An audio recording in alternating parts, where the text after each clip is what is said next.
네, 퀴즈 한 번 더 얘기해 드릴게요. 자, 부동산 가치의 새로운 가치가 될 수 있는 머리에서부터 꼭대기까지의 높이 뭐라고 하느냐? 1번 천장고, 2번 현진영고, 진영고, 3번 이목고였는데요. 9452님, 1번 천장고는 어디에 있는 학교죠? 아, 재미없네요. 라고 하셨는데, 예, 저랑 거의 같은 수준이시네요. 칭찬인지 뭔지 모르겠습니다. 자, 오늘도 여러분들께 힘을 드리는 경제남 권혁중 평론가 스튜디오 나오셨습니다. 어서 오십시오. 네, 안녕하십니까. 네, 앞서 코너에서 네. 요즘 저희가 이제 부자 되기 위한 비법들을 알려드리고 있는데 네. 천장이 높은 집을 사면 네. 집값이 올라간다, 네. 높아진다. 네. 근데 쭉 설명을 들어보니까 맞는 얘기예요. 부피 자체가 더 커지니까. 그렇죠. 네. 천장이 높은 곳에 살고 계십니까? 천장이 높은 곳에 살고 싶습니다. 자, 꿈과 희망으로 가득한 경제남의 경제 이야기. 자, 오늘도 좀 꿈과 희망이 될 만한 얘기인데 뭐 늘 소상공인과 청년 또 경제학자들한테 도움되는 얘기를 해주시는데 네. 지난번에 한번 살짝 소개해 주셨던 겁니다. 소상공인분들 은행에서만 돈을 다 빌릴 수 없어요. 왜냐하면은 네. 좀 사정이 팍팍하다 보니까 제2금융권, 중소금융권에서도 돈을 빌리는데 네. 이분들 이자 부담이 만만치 않잖아요. 맞습니다. 이거 곧 돌려받을 겁니다. 뭐 캐시백 형태로 돌려드립니다라고 했는데 드디어 돌려줍니다. 네, 맞습니다. 그 중소금융권, 그러니까 우리가 흔히 생각하는 뭐 저축은행이라든지 네. 단위농협이라든지 뭐 새마을금고 이런 네. 데를 포함하는데요. 이런 중소금융권 이용 소상공인 분들도 이제 이자를 1년치를 이제 돌려받습니다. 이미 여러 번 들으셨겠지만 1금융권에서 이자 캐시백 했었어요. 네, 했었죠. 민생금융 방안이라고 해서. 네. 근데 이제 이 금융권이 자체적으로 못한단 말이에요. 맞아요. 그래서 정부가 3천억 원 정도 예산을 들여서 네. 이제는 재정으로 쓰는 겁니다. 아, 이건 정부 재정을 좀 투입해서 네. 아, 이분들 힘들어. 이분들 네. 갑자기 가게 닫으면 안 돼. 좀 도와줘. 이렇게 된 맞습니다. 거군요. 그래서 1년 동안 낸 이자를 이제는 환급을 받는다. 우와, 지금 뭐 안 그래도 이자가 더 비싼 곳이죠. 은행보다 저축은행 이자가 더 비쌉니다. 맞습니다. 그래서 이분들 이자 너무 힘들어. 드디어 근데 이자를 돌려준다니까 좋겠다라고 했는데 지난번에도 살짝 나왔지만 네. 그냥 돌려주는 건 아니고 기준이 있죠. 그렇습니다. 이제 대상자는요. 그 2023년도 12월 31일 기준으로 보셔야 되는데 네. 5에서 7%그 사이에 계신 분들이에요. 그러니까 네. 5% 이상 7% 미만의 금리를 적용하시는 분들이 이제 대상자입니다. 그래서 예. 중요한 게 그거예요. 많은 분들이 물어보세요. 어떻게 물어보냐면 내가 일단 과거에 금리가 몇 %였는데 네. 변동이 됐어요. 최근에 이렇게 네네. 물어보시는 거예요. 그것도 궁금하네요. 기준일로 보시면 돼요. 12월 31일 기준으로 내가 대출 금액이 얼마인지 네. 그런 다음에 금리가 몇 %였는지 네. 그 기준으로 보시면 됩니다. 이게 2023년 거를 그러면 돌려주는 건가요? 그렇죠. 이제 1년치니까. 1년치를 이제는 진행을 한다. 이렇게 보시면 되겠습니다. 보통 저기 금리 이자 떼갈 때 여러분 문자 안내 오잖아요. 뭐 고객 누구누구님 뭐 금리 뭐 우대금리 어쩌고저쩌고 적용해서 몇 % 뭐 이렇게 나오는데 2023년 12월 31일까지 기준으로 봤을 네. 때 내가 5%에서 7% 사이다. 그러면 여러분 물론 7%는 아닙니다. 6.99까지겠죠. 네. 이 분들은 1년치 이자 정부에서 지원금 준다 이건데 그때도 사실 이 얘기 살짝 나왔던 게 네. 이미 저축은행으로 가면 이자가 비싼데 맞습니다. 은행도 5%짜리가 많거든요. 네. 그러면은 이 대상자가 많지 않을 텐데 그때 좀 볼멘서리를 저랑 둘이 그렇죠. 같이 했어요. 그래서 지금 실제 소상공인 만나보면은 이제 저축은행이라든지 네. 뭐 새마을금고 쪽은 그래도 이 사이에 들어오신 분들이 있어요. 근데 네.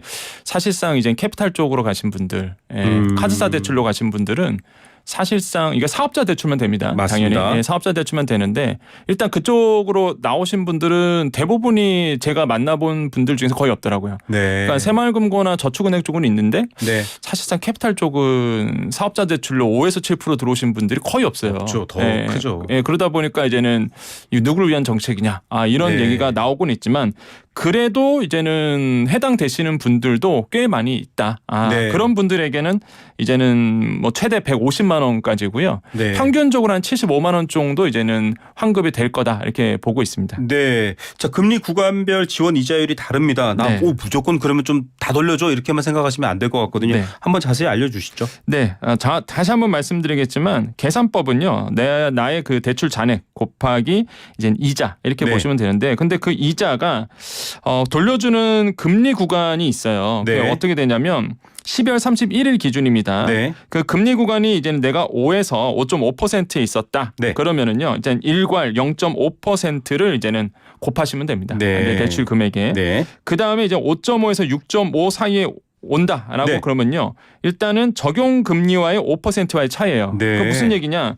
내가 만약에 6.5%로 받았다 하시는 분들은요. 이제 네. 거기서 마이너스 5 하시면 됩니다. 그럼 마이너스 1.5죠. 네. 그럼 1.5%의 이자를 돌려받는 네. 거고 내가 만약에 5.5였다. 그러신 분들은 이제는 5%를 빼면 0.5잖아요. 맞습니다. 네, 그래서 0.5% 포인트가 벌어지기 때문에 네. 그 정도 돌려받는다. 그럼 6.5에서 7%에 계신 분들은 일괄 1.5% 네. 곱하면 되고요. 그래서 그 금액을 이제 환산을 하는 겁니다. 그래서 예. 최대 150만 원이 이제 나오는 거죠. 왜냐하면 1인이 최대 수령할 수 있는 금액이 1억 원 한도거든요. 예. 대출 금액. 그러면 1억 원의 1.5%니까 이제 최대 150만 원. 150만 원. 그래서 네. 150만 원 이내로 되는 거고요. 아까 말씀드린 것처럼 12월 31일 기준으로 보시면 됩니다. 내가 예. 아무리 뭐 대출 금액 변동되고 그다음에 뭐 금리가 뭐 왔다 갔다 하더라도 네. 10월 31일 기준으로 내가 대출 금액과 금리가 몇 %였는지 그 날짜로 이제 계산하시면 되겠습니다. 예.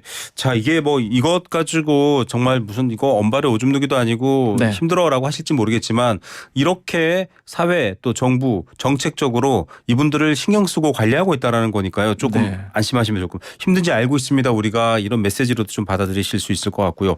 그러면은 지금 부동산 임대업 하시는 분이 돈 좀 끌어모아 가지고 네. 부동산 임대 사업을 하는데 이분한테도 나 사업자인데 네. 나도 좀 저축은행에서 돈 빌렸는데 대출 이거 좀 이자 나도 돌려받고 싶은데 받을 수 있나요? 아쉽지만은 사실 네. 이제 적용이 안 되는 사실 업종이 있어요. 부동산 임대업은 안 부동산 되는군요. 임대 개발 공급업, 네. 금융업 쪽은 해당이 되지 않는다라고 예. 좀 말씀드립니다. 알겠습니다. 이것도 잘 아셔야 될 것 같습니다. 네. 신청을 이건 해야 되죠. 맞습니다. 네. 그러니까 이게 주의할 게 뭐냐면 1금융권 같은 경우에는요. 그러니까 민간에서 썼잖아요. 네. 알아서 전산 처리해서 대상자들에게 통보하고 문자 네. 보내고 알아서 돌려줬어요. 갑자기 돈이 왜 들어와 있지? 그때 저희가 그렇죠. 그런 멘트를 했었죠. 그런데 이거는 재정 쓴다 그랬잖아요. 네. 그러다 보니까 이제 전산 처리가 돼야 됩니다. 맞습니다. 누가 받아갖고 이게 다 돼야 되기 때문에 신청을 하셔야 돼요. 네. 자, 신청 안 하면 못 돌려받는다라고 자, 말씀을 드리겠고 돌려주겠지 아닙니다, 여러분. 신청하셔야 됩니다. 네. 어떻게 신청합니까? 개인 사업자 같은 경우에는 신용정보원 사이트가 있습니다. 네. 여기에 가셔서 이제는 신청을 하시면 되겠고요. 네. 그러면 이제는 온라인이 좀 어려우신 분들이 있어요. 네. 신용정보 사이트 가는 게 좀 어려운 분들은 맞아요. 오프라인도 가능은 하세요. 네네. 오프라인은 거래, 금융기관 방문하시면 되는데 네. 신분증 꼭 갖고 가시면 되겠습니다. 네. 근데 법인 소기업 같은 경우에는 조금 까다롭습니다. 네. 이게 카드사와 캐피탈사에서 받은 분들은 일단은 콜센터 쪽으로 먼저 전화를 해보시고요. 예. 신분증, 그다음에 중소기업 확인서, 사업자 등록증을 가지고 가셔야 돼요. 예. 서류 같은 경우에는. 근데 중소기업 확인서 이를 꼭 무조건 발급을 받으셔야 된다는 거 맞습니다. 강조를 해드리겠고, 그럼 내가 이거 어떻게 아느냐? 네. 13일부터 이제는 문자가 갑니다. 네. 순차적으로 이제 문자가 가면 내가 대상자구나 알 수 있고, 그럼 신청은 18일부터 받거든요. 예. 18일날 꼭 잊지 마시고 그때부터 이제는 신청하시되, 당연히 이제 제가 봤을 때는 몰리겠죠. 그럼요. 이게 네. 이자가 비싸기 때문에 네. 조금이라도 내가 감면받는다. 뭐 150만 원. 큰 돈이죠. 그럼요. 네. 그래서 아마 신청자가 몰리기 때문에 정부가 이제 오부제로 예. 시행을 합니다. 그래서 3월 18일에는요. 출생연도 끝자리로 이제는 38. 네. 그다음에 19일 같은 경우에는 출생연도 끝자리 49. 이런 식으로 네. 해서 5일 동안은 이제 오부제로 진행을 하고요. 네. 23일부터는 뭐 오부제 없이 모두 가능하다. 그래서 이렇게 신청을 하시면 되겠습니다. 1953년생, 63년생, 78년생, 68년생 이런 분들은요. 네. 3월 18일에 가셔야 됩니다. 아니면 3월 23일 이후에 가셔야 돼요. 네. 자, 몰리는 5일 동안에는 끝자리가 3, 8, 4, 9, 5, 0, 1, 6, 2, 7 이렇게 해서 3월 18일, 19일, 20일, 21일, 22일까지는 생년의 끝자리로 바뀝니다. 이거 좀 잘 아셔야 될 것 같습니다. 자, 이렇게 신청했습니다. 네. 그럼 뭐 바로 현장에서 돌려주는 건 아닐 거고요. 그렇습니다. 뭐 바로 돌려주진 않고요. 이게 뭐 검증을 해야 되잖아요. 네. 또 확인도 해야 되기 때문에 이게 좀 영업일로 3일 정도 걸려요. 네. 그래서 만약에 이번에 그 오부제 때 들어가신 분들, 빨리 신청하신 분들 같은 경우에는요. 그러니까 3월 25일까지 신청하신 분들은 3월 29일부터 첫 지급이 29일이거든요. 그렇군요. 이때 돌려받아요. 그런데 네. 주의할 점이 뭐냐면 이게 이 금융권 이자 캐시백은요. 그 나오는 날짜가 분기 말달에 나옵니다. 한마디로 네. 이제 1분기 말이면 3월이잖아요. 네. 3월에 지급되고요. 만약에 그 다음에 신청하게 되면은 6월까지 기다려야 그렇죠. 되네요. 6월까지 6월 기다리셔야 말까지. 돼요.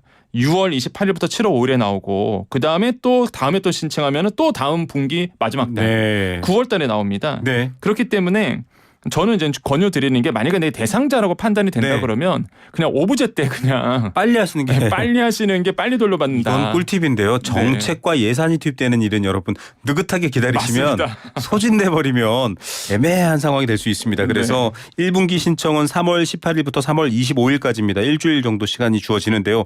얼마 안 남았죠. 다음 주 월요일부터입니다. 네. 신청을 하시고요. 2분기는 4월 1일부터 6월 24일까지 좀 여유롭지만 네. 가급적 빨리 신청하시라는 말씀을 맞습니다. 드리겠습니다. 이런 꿀팁까지 알려주는 경제남 권혁중 평론가와 함께 얘기하고 있습니다. 자, 그런데 제가 저축은행 뭐 이를테면 권혁중 저축은행에서 하나 빌리고 경제남 저축은행에서 하나 빌리고 두 군데입니다. 네. 둘 다 받을 수 있나요? 둘 다 받습니다. 오, 예, 괜찮네요. 가능은 해요. 그러니까 150만 한도 내에서 네네. 내가 돌려받는 거거든요. 네네. 그렇기 때문에 만약에 예를 들어서 말씀하신 것처럼 A 저축은행, B 저축은행이 있어요. 네. 난 거기도 다 해당이 되는 거예요. 네네. 그 금리도 해당된다. 그러면은 두 군데에서 다 돌려받는다. 이렇게 네. 가시면 되겠고, 그래서 이제는 공문에도요 이걸 네. 합산해서 이제는 전산 처리가 된다라고 되어 있고, 예.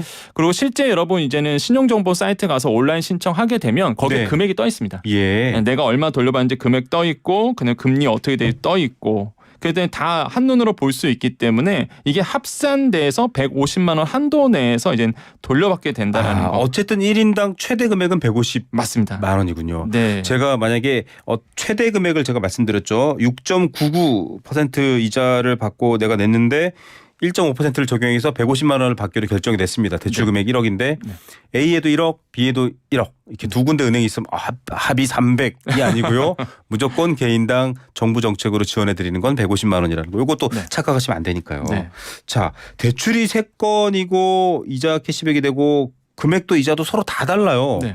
이거 따로따로 다 계산해야 되나요? 그래서 이게 문제가 뭐냐 그러면은 이제 아까도 말씀드렸지만 구간이 나눠진다 그랬잖아요. 네. 내가 예를 들어서 뭐 5.5%짜리 하나가 있고, 그다음에 뭐 6%짜리 하나가 있고, 네. 금리 구간이, 그러면은 이 계산해 보셔야 되는 거예요. 네. 왜냐하면 만약에 대출이 3건이 있고 다 해당이 되고, 하나는 6.5에 하나는 6%에 하나는 5.5%의 금리가 적용되는 대출이 있다. 근데 금액도 다르잖아요. 그러면 이제 제가 정부 당국자면 여러분들한테 혜택이 돌아가야 되니까요. 네. 좀 제일 저희가 싸게 환급해 드릴 수 있는 것만 조합해서 드리겠습니다. 네. 이럴 수도 있잖아요. 그렇죠. 그래서 이제는 차주들 중심으로 정부가 그러면 이제 전산 처리해서 네. 가장 합리적인 경우의 수로 해서 네. 가장 큰 금액을 돌려드리겠다는 게 네. 정부의 말이에요. 어떻게든 그래도 좀 힘이 되어 드리겠다, 소상공인 분들에게. 그렇죠. 그게 정부이죠. 왜냐하면 케이스가 굉장히 다양하게 나오거든요. 그러니까요. 그래서 저는 이제 좀 말씀드리고 싶은 게 본인들이 좀 한번 확인해 보시라고 말씀드려요. 예. 최적의 수를, 경우의 수를. 이자 고통이 크시겠지만 네. 이자 고통만 생각하지 마시고요.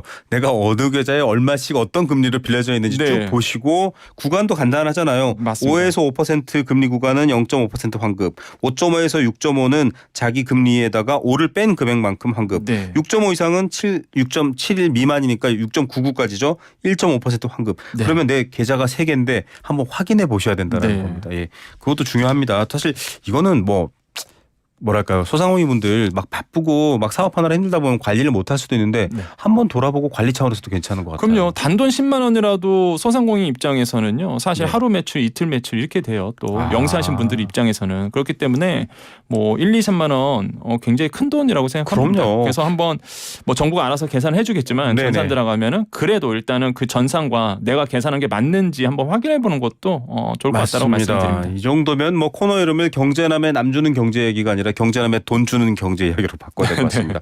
자, 근데 앞서 말씀하셨다시피 나 대출도 여러 은행에, 여러 저축은행 캐피탈에 했는데 네. 바빠가지고 한 군데밖에 못 가, 이런 분들도 있을 수 있고요. 네. 나 이거 온라인 신청 못해, 이런 분들도 있어요. 그렇죠. 되게 소상공인 분들은 원래 바쁘세요. 네. 그분들은 어떡하죠? 그러니까 만약에 온라인 채널을 못해서 오프라인 가신 분들 같은 경우에는 만약에 은행이 3군데에서 빌린 거예요. 그럼 3군데 다 가야 되느냐? 그렇지 그러니까요. 않습니다.